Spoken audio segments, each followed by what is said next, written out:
Assalamualaikum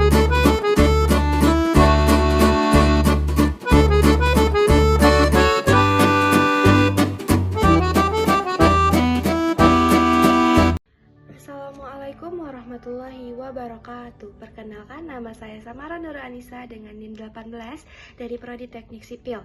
Di sini saya akan menjelaskan mengapa harus memuliakan orang tua, adat di atas ilmu, dan apa sih ibadah itu dan mengapa kita harus beribadah. Nah, di sini yang pertama saya akan menjelaskan mengapa kita harus memuliakan orang tua. Mengapa kita harus memuliakan orang tua? Karena orang tua adalah sosok yang penting, yang sangat berjasa dalam merawat dan membimbing kita dari kita kecil hingga kita dewasa. Itulah mengapa kita penting untuk memuliakan orang tua. Dalam hal ini, memuliakan orang tua adalah perintah yang sangat penting dan ditekankan dalam Al-Quran dan hadis Nabi Muhammad SAW. Apa Islam dianjurkan untuk memuliakan orang tua? Karena yang pertama, perintah Allah Subhanahu wa Ta'ala dalam Al-Quran. Allah memerintahkan umat Islam untuk berbakti kepada orang tua dalam beberapa ayat. Salah satunya surat Al-Luqman ayat 14 yang artinya, dan kami perintahkan kepada manusia untuk berbuat baik kepada dua orang ibu bapaknya. Ibunya telah mengandungnya dalam keadaan lemah yang bertambah-tambah dan menyampinya dalam 2 tahun. Bersyukurlah kepadaku dan kepada dua orang ibu bapakmu, hanya kepadakulah kembalimu. Ayat ini menekankan pentingnya berbuat baik kepada ibu yang telah mengandung kita. Dan kedua adalah penghormatan kedua orang tua setara dengan penghormatan kepada Allah. Karena ridho orang tua adalah ridho Allah. Dalam beberapa hadis Nabi Muhammad SAW menyatakan bahwa berbakti kepada orang tua adalah bentuk ibadah yang sangat dihargai oleh Allah.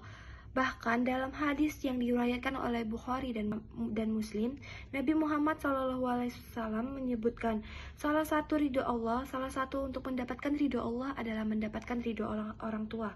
Dan juga kita memuliakan orang tua, kita juga mendapatkan keberkahan dalam hidup. Islam mengajarkan bahwa memuliakan orang tua dapat mendatangkan keberkahan dalam hidup. Nabi Muhammad SAW bersabda, sesungguhnya ridho Allah terletak pada ridho orang tua dan murka Allah terdapat pada murka orang tua. Hal ini menunjukkan bahwa menghormati orang tua dapat membawa berkah dalam hidup, membawa rezeki, baik dalam hal rezeki, kesehatan, maupun keberkahan dalam setiap aspek kehidupan.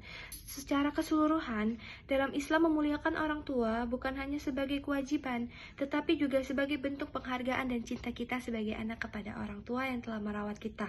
Untuk itulah kita harus menyayangi dan memuliakan kedua orang tua kita dengan setulus hati. Lalu kita lanjut ke adab di atas ilmu. Nah, tentunya kalian tidak asing bukan mendengar kalimat adab di atas ilmu. Nah, hal ini juga telah menjadi tradisi yang dipegang erat dalam umat muslim. Karena adab dan ilmu adalah dua entitas yang tak terpisahkan. Ilmu tanpa adab bagaikan pedang di tangan orang yang tak terlatih, yang mana akan melukai diri sendiri. Ilmu di atas adab adalah ungkapan yang menekankan pentingnya akhlak dan etika di atas penguasaan ilmu pengetahuan. Ungkapan adab dan ilmu adalah dua aspek yang saling melengkapi dalam kehidupan. Adab membentuk karakter dan moralitas kita dalam menggunakan pengetahuan yang diberikan oleh ilmu. Nah, berikut adalah contoh adab yang bisa kita terapkan. Yang pertama, kita menggunakan bahasa yang baik, tutur kata yang lembut, dan bahasa yang baik digunakan, bahasa yang sopan. Terus kita harus rendah hati dalam menerima kritik. Misalnya kita diberi kritik, kita harus terima. Terus berpegang pada prinsip-prinsip etika, mengucapkan salam, hormat kepada orang yang lebih tua. Terus menggunakan ilmu pengetahuan untuk kesejahteraan semua. Terus beberapa contoh adab berilmu dalam Islam, yaitu kita niatkan segala sesuatu kita karena Allah Subhanahu wa Ta'ala, selalu berdoa saat kita menuntut ilmu, selalu berdoa saat kita memulai pelajaran. Terus kita bersungguh-sungguh dalam menuntut ilmu, kita menjauhi maksiat, jangan sombong ketika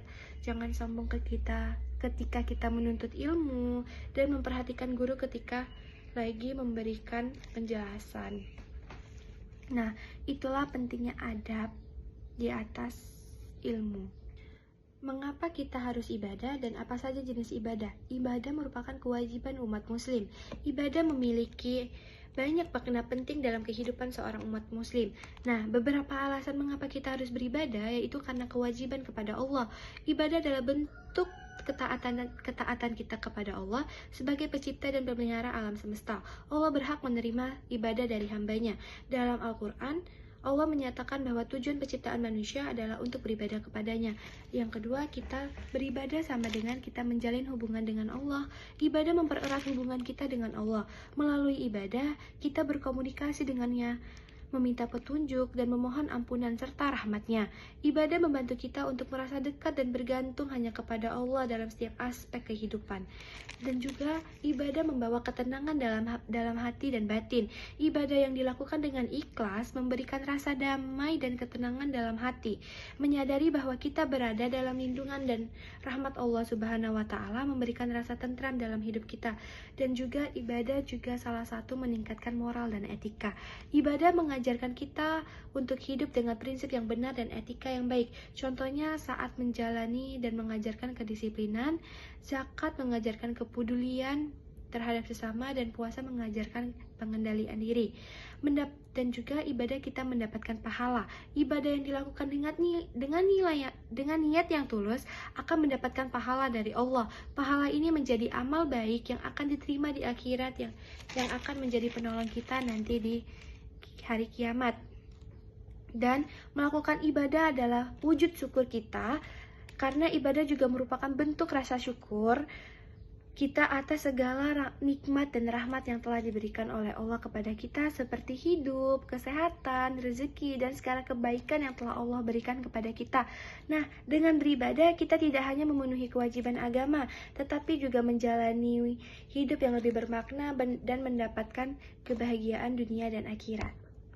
Ibadah dalam Islam terbagi menjadi dua kategori utama, yaitu ibadah mahdah atau ibadah khusus dan ibadah khair mahdah, yang artinya ibadah umum. Nah, berikut adalah pengertian dan contoh masing-masing dari ibadah. Ibadah mahdah atau ibadah khusus, ibadah ini merupakan ibadah yang memiliki aturan dan tata cara yang spesifik dan telah ditentukan oleh syariat Islam. Ibadah ini harus dilakukan dengan cara yang sesuai dengan petunjuk Al-Quran dan hadis. Beberapa contoh ibadah mahdah antara lain kita sholat. Ibadah yang dilakukan dengan gerakan dan bacaan tertentu seperti sholat 5 waktu, subuh, zuhur, asar, maghrib, isya. Puasa itu menahan diri dari makan, minum, dan hal lain-lain yang membatalkan puasa dari fajar hingga terbenam selama bulan Ramadan. Nah, puasa juga tidak hanya di bulan Ramadan. Ada puasa sunnah yang dilakukan di hari Senin dan Kamis. Terus ada zakat. Zakat memberikan sebagian harta yang dimiliki kepada yang berhak menerimanya, terutama kepada fakir miskin sebagai bentuk pembersihan harta. Haji dan umroh, ibadah yang dilakukan di Mekah dengan mengikuti tata cara tertentu yang wajib dilakukan bagi yang mampu dan dilakukan kapan saja, itu umroh. Terus ada ibadah khair mahdah, yaitu ibadah umum. Ibadah ini mencakup seluruh aktivitas hidup yang dilakukan dengan niat untuk mencari keridhaan Allah, yang tidak memiliki aturan atau tata cara khusus untuk beribadah, seperti ibadah mahdah. Nah, beberapa contoh ibadah khair mahdah antara lain itu bekerja dengan niat yang baik, bekerja yang memenuhi kebutuhan hidup keluarga, dan memberikan manfaat bagi masyarakat. Terus membantu orang lain, menuntut ilmu, berbuat baik kepada orang tua, senyum dan perkataan baik termasuk ibadah. Terus ada ibadah qalbi atau ibadah hati, yaitu kita bertawakal, ikhlas, rasa syukur, dan ibadah badani, ibadah tubuh, yaitu kita sholat, puasa, haji dan umroh. Dan juga ada ibadah harta, yaitu kita zakat dengan kita berzakat, dengan kita bersedekah. Nah, ibadah dalam Islam bukan hanya terbatas kepada ritual keagamaan, tetapi juga mencakup seluruh aspek kehidupan sehari-hari jika dilakukan dengan niat yang baik dan sesuai dengan ajaran agama Islam. Nah, itu saja penjelasan singkat dari saya. Terima kasih, saya tutup dengan wassalamualaikum warahmatullahi wabarakatuh.